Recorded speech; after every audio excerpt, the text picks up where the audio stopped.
우리 옆 사람들에게 이렇게 한번 고백할까요? 아는 게 힘입니다. 아는 게 힘입니다. 그리고 한 번 더 하겠습니다. 배워서 남 줍시다.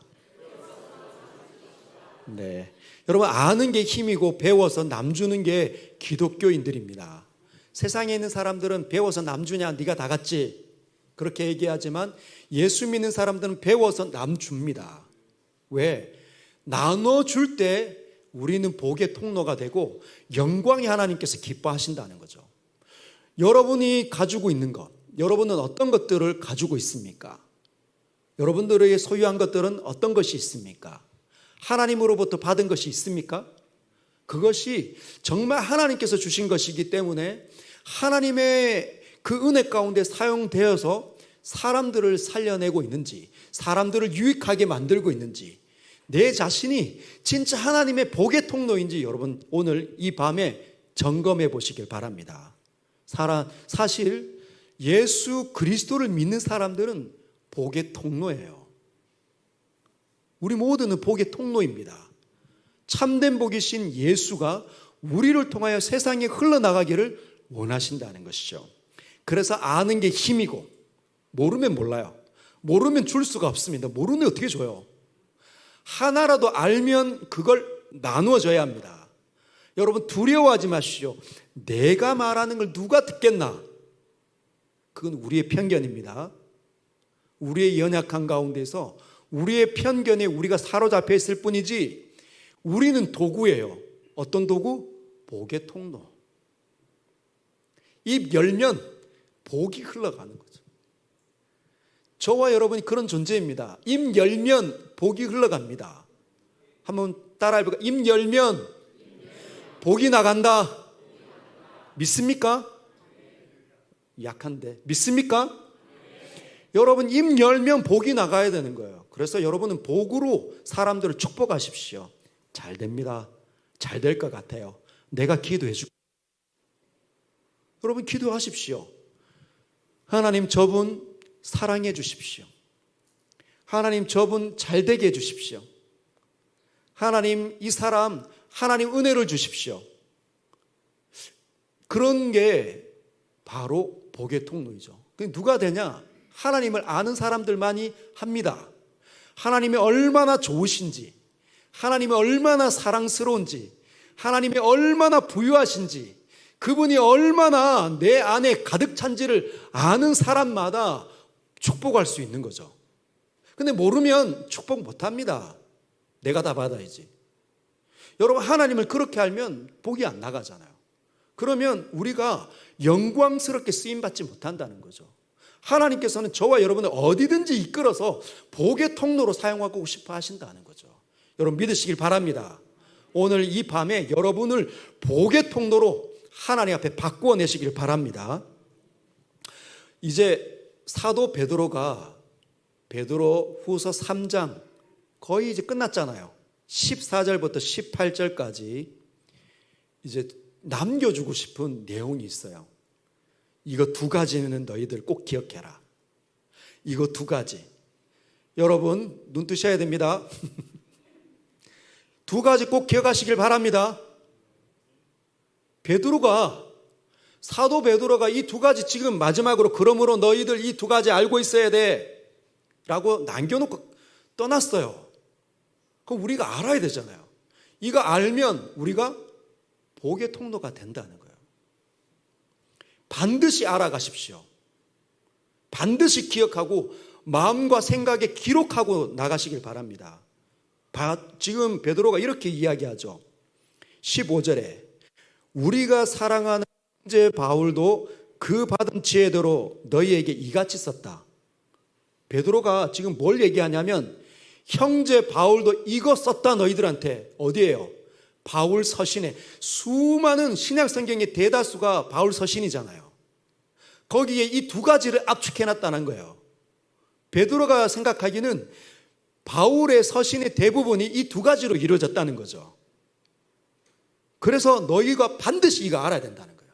이거 두 가지만 알면 이 마지막 세대에 주님이 언제 오냐라고 이야기하는 배교가 진행되는, 신앙에 관심이 없는, 자기의 현실에만 목말라 하는 이 세대를 사는 사람들에게 이 두 가지만 알면 하나님 나라 안에 들어갈 수 있다, 이렇게 이야기하는 겁니다. 그 두 가지 여러분에게 말씀드리도록 하겠습니다. 14절 같이 한번 읽겠습니다. 시작.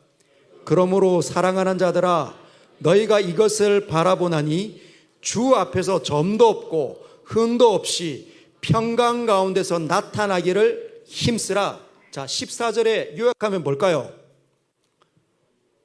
예? 점도 없고 흠도 없이, 예, 주 앞에 나타나기를 부지런히 힘쓰라는 거죠. 그게 뭔 말입니까? 한 문장으로 요약하면 너희들 똑바로 살아야 돼, 이거예요. 하나님 믿는 사람답게 똑바로 살아야 돼. 이게 첫 번째입니다. 한번 따라 할까요? 하나님 믿는 사람답게 똑바로 살아라. 자, 우리 여기 선교사님 계신데 선교사님들에게 이 말을 바꾸면 어떻게 바꿀 수 있을까요? 선교사님답게 살아야 된다. 목사에게 적용하면 목사답게 살아야 된다. 첫 번째입니다. 반드시 기억하는 거. 하나님의 영광의 나라에 들어갈 수 있는 유일한 비밀, 목사답게 살아야 된다. 두 번째로 바꾸면, 장로님들에게 바꾸면 뭐라고 바꿀 수 있을까요? 말해보시죠. 장로답게 살아야 된다. 장로님들은 알아요. 장로가 뭐 하는 직분의 사람인지, 기도는 어떻게 해야 되는지, 말씀을 어떻게 읽어야 되는지, 성도를 어떻게 대해야 하는지 압니다. 자, 권사는요? 이걸 권사님에게 적용하면, 권사답게 똑바로 살아라. 굉장히 쉽죠? 집사님들에게는 집사답게 똑바로 살아라. 집사님들은 알아요. 집사가 어떤 일을 하는지, 어떻게 기도하는지, 어떻게 가정을 이끄는지 알아요, 몰라요? 여기 집사님들 뭐 압니까, 모릅니까? 알아요. 그 아는 것만큼 살아라는 거야. 그래야 어디 간다? 영광의 하나님의 나라 앞에 선다는 거죠. 이게 첫 번째입니다. 똑바로 살아라. 하나님 믿는 사람답게 똑바로 살아라. 이게 첫 번째. 두 번째는 뭐냐? 자, 15절에 있습니다. 같이 한번 읽어보겠습니다. 시작. 또 우리 주의 오래 참으심이 구원이 될 줄로 여기라. 요거예요. 14절 15절. 그러므로 이 두 가지, 첫 번째는 뭐냐? 똑바로 사는 것. 두 번째는 뭐 하는 거죠? 주의 오래 참으심이 있다는 것. 이게 굉장히 중요한 겁니다. 한번 따라 할까요? 주님이 오래 참으신다. 이거 기억하면 천국에 들어갈 수 있다는 겁니다. 왜 그럴까요? 오늘 지금 베드로 사도는 주의 오래 참으심이 뭐가 된다? 구원이 된다, 이렇게 소개하고 있습니다. 주의 오래 참으심을 너희들 알고 있으면 된다. 왜 그렇게 이야기했을까요? 여러분, 베드로가 사역을 그냥 하나님 앞에서 기도만 한 사람이 아닙니다. 하나님 말씀을 가르쳤던 사람이고, 그리고 목양을 감당한 사람이에요. 성도가 어떻게 변질되는지, 어떻게 배교하는지, 어떻게 하나님을 기억하지 못하고 세상에 스며들어가 버리는지, 이렇게 물이 흐르듯이 확, 지난번에 얘기한 것처럼 발 한번 헛들이면 그 어마어마한 물살에 확 휘슬려가지고 세상의 물결에 떠밀려 내려가는지 베드로가 누구보다도 잘 안다는 거죠. 그래서 그가 마지막으로 남겨놓은 게 이 유언 같은 내용이에요. 왜 이렇게 썼을까요? 주님이 오래 참으신다. 이거 기억하면 된다는 거죠. 주님이 오래 참으신다. 여러분, 주님이 오래 참으신다는 거 압니까? 주님이 나를 향해서 오래 참으신다는 거예요. 주님이 여러분을 향해서 엄청나게 오래 참으십니다. 믿으시길 바랍니다. 근데 왜 이렇게 남겨놨냐? 대다수 사람들이 실패하니까. 대다수 사람들이 똑바로 살지 못하는 거예요.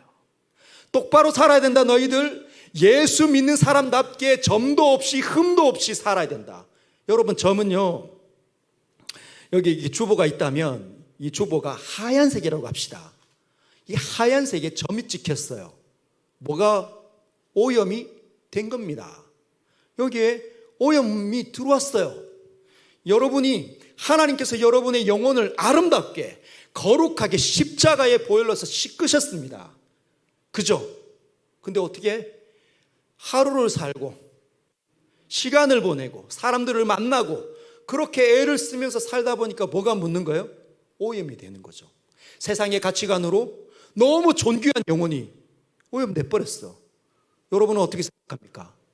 여러분의 영혼에 어떤 것이 묻어 있습니까? 여러분의 가치관은 정말 한치의 오차도 없이 하나님의 생각에 완벽하게 일치합니까? 혹시 여러분 진짜 나는 돈 없어도 된다 그렇게 생각하십니까? 나는 진짜 예수만으로 나는 살 수 있다 되겠습니까?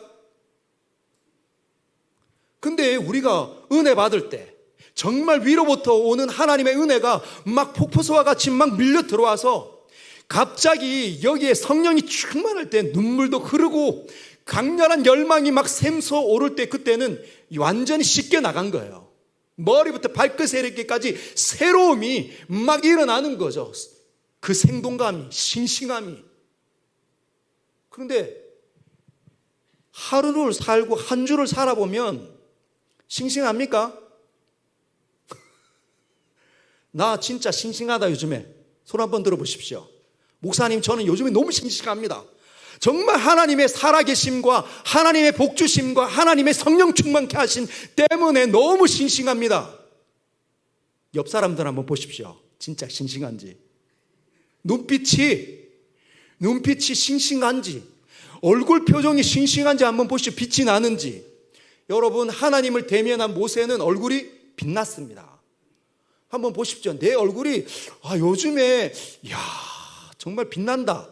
개기름 흘러가지고 빛나는 거 말고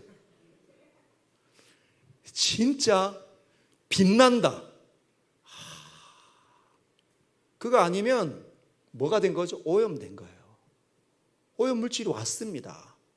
그래서 어떻게 하는 거죠?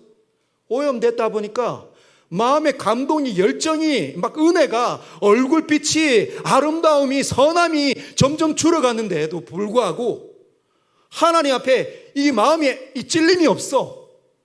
하나님의 이 복음의 통로로서 사람을 유익하게 하고 사람을 붙잡아내고 그런 자리에 내가 써 있어야 되는데도 불구하고 내가 그렇게 살지 못하는데도 불구하고 마음이 하나도 안 아파. 어떻게 된 거죠? 오염된 거예요. 때가 묻은 겁니다. 여러분, 이렇게 우리 자신을 분별하게 하면 여기 안에서 어떤 반응이 일어난다고요? 지난주에 변질되면 거슬러 올라가기가 매우 어렵다. 여러분, 변질되면 잠자러 들어갑니다.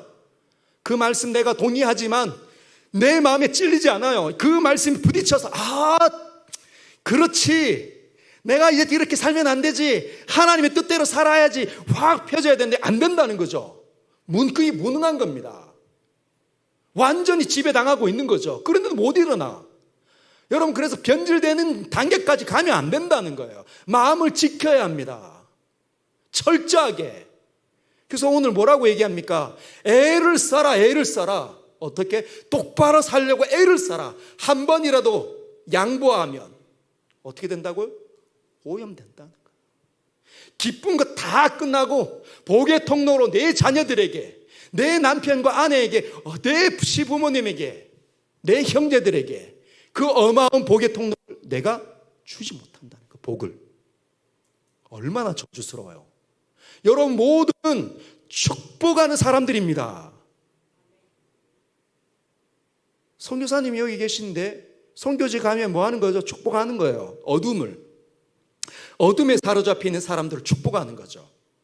하나님을 선포하고 복음을 선포하고 교회를 세우고 학교를 세워서 그곳에 흐르고 있는, 그곳을 지배하고 있는 어둠을 몰아내면 그게 축복의 통로잖아요. 엄청난 거 아닙니까? 복이 막 밀려드는, 그게 우리입니다. 기도하고. 여러분의 기도가 멈춰 있습니까? 아니면 진행되고 있습니까? 사람들을 만나는데, 내 직장에서 내 상사를 놓고 여러분 놓고 기도합니까? 여러분, 사실은 우리가 여기 지체들 아닙니까? 우리는 교회로 묶여 있어요. 지체들이에요. 굉장히 친밀하죠. 하나님께서는 우리 모두가 연결되어져 있다, 이렇게 말씀하십니다. 굉장히 너무 가까운 지체들인데 아무것도 아닌 일로 축복하지 않아. 축복을 거둬들입니다. 근데 그 일이 왜 일어납니까? 내버려뒀기 때문에. 마음을 하나님의 말씀으로 전정가위로 치지 않았기 때문에. 마음을 가꾸지 않은 거예요. 그냥 내버려두면 어떻게 된다? 망친다.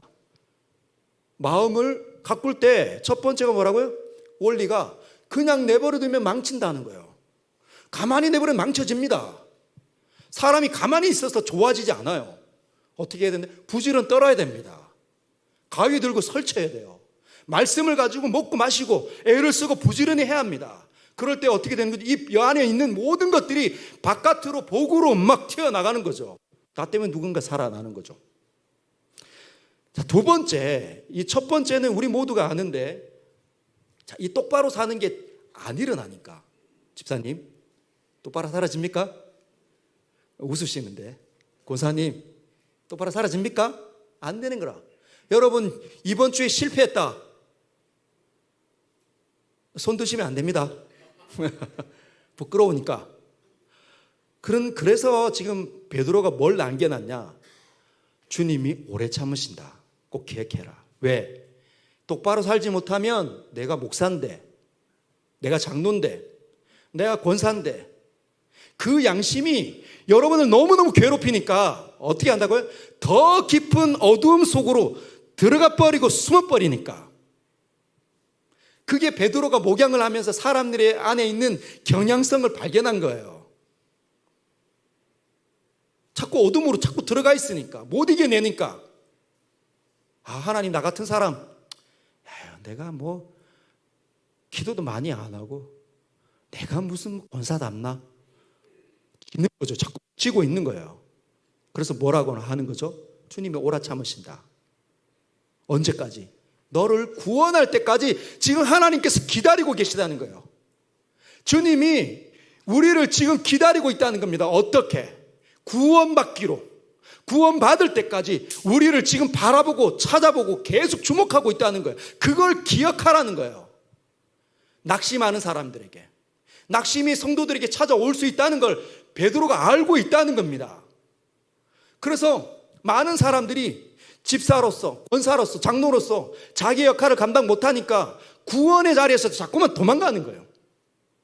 하나님 있는 거룩한 자리에서 자꾸만 이탈하는 거지. 그게 얼마나 어리석은 겁니까? 그래서 기억하라는 거예요. 첫 번째, 똑바로 살아라. 열심히 살아라. 그러나 이게 부담스러워가지고 어둠 속으로 영적 침체로 깊은 곳으로 더 숨지 말고 하나님 오래 참고 있다. 기억하라는 거예요.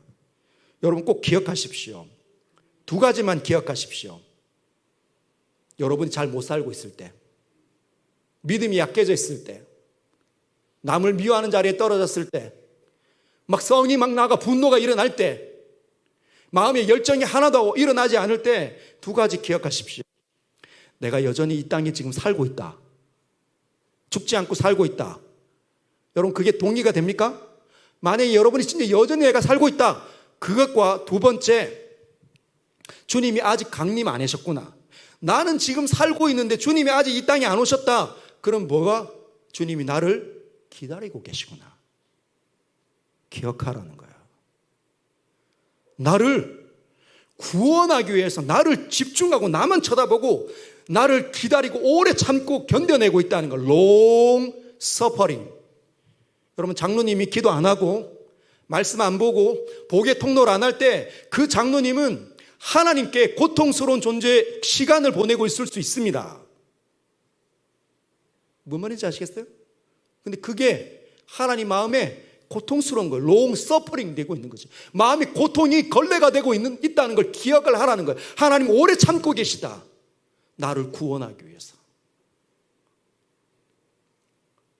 저도 지금 이 본문을 묵상하면서 하나님의 이 긍휼하심이 얼마나 오랜지, 얼마나 깊은지, 나 같은 자를 목사인 나같이 어리석은 미련한 사람을 하나님 기다리고 계시구나.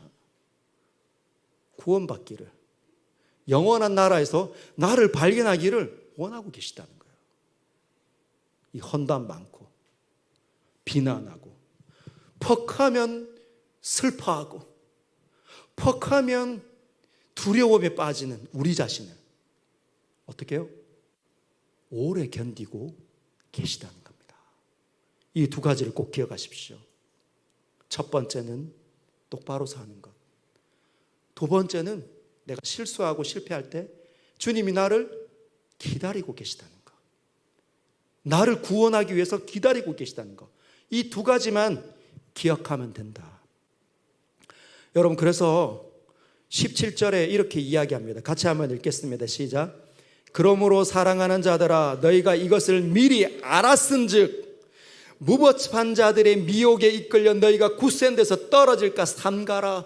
이 두 가지 알았다면 이제 너희들을 속이러 오는 세상에 두려워하지 말고 거슬러라는 거예요. 노 하십시오. 여러분을 병되게 할 때 노라고 얘기하십시오. 여러분 마음속에 유혹이 일어난다, 음란한 생각 막 일어난다, 어떻게 하라고요? 노. 나는 하나님의 사람이다. 나는 서연교회 장로다 얘기하십시오. 나는 서연교회 장로다, 나를 바라보는 사람이 수도 없이 많다 얘기하십시오. 나는 서연교회 권사다라고 얘기하십시오. 내가 감당해야 되는 그 나약한 성도들이 얼마나 많은지 모른다 하고 노라고 얘기하십시오. 게을러질 때, 두려워할 때 노라고 얘기하십시오. 노라고. 하나님이 계시다 선언하시길 바랍니다. 그래서 성도는 하나님을 알아가는 게 힘입니다. 힘. 하나님을 알 때 그 사람 아는 것만큼 살아낼 수 있어요. 모르면 못 사는 겁니다. 여러분 모두가 승리하시기를 주 예수 그리스도의 이름으로 축복합니다. 끝. 베드로후서 3장 이렇게 마무리가 됐습니다. 여러분 베드로가 얼마나 우리를 저 천국에서 보고 싶어 할까요? 그리고 여러분 이것들을 늘 상고하고 묵상하십시오. 그리고 얼마 지나지 않은 이 짧은 시간이 후딱 지나가고 나면 저 천국에서 누구를 만나야 되죠? 예수 그리스도를 만나야 되지만 베드로 만나야 돼요. 당신이 이렇게 나에게 권면했기 때문에 내가 견뎠다. 매주 우리 사랑하는 성도들과 함께 묵상하고 붙잡고 기도했다. 씨름했다. 가끔씩 까먹었지만 기록해줘서 고맙다고. 그거 얘기해야 될 거 아닙니까? 여러분 모두가 천국에서 발견되기를 주님의 이름으로 축복합니다.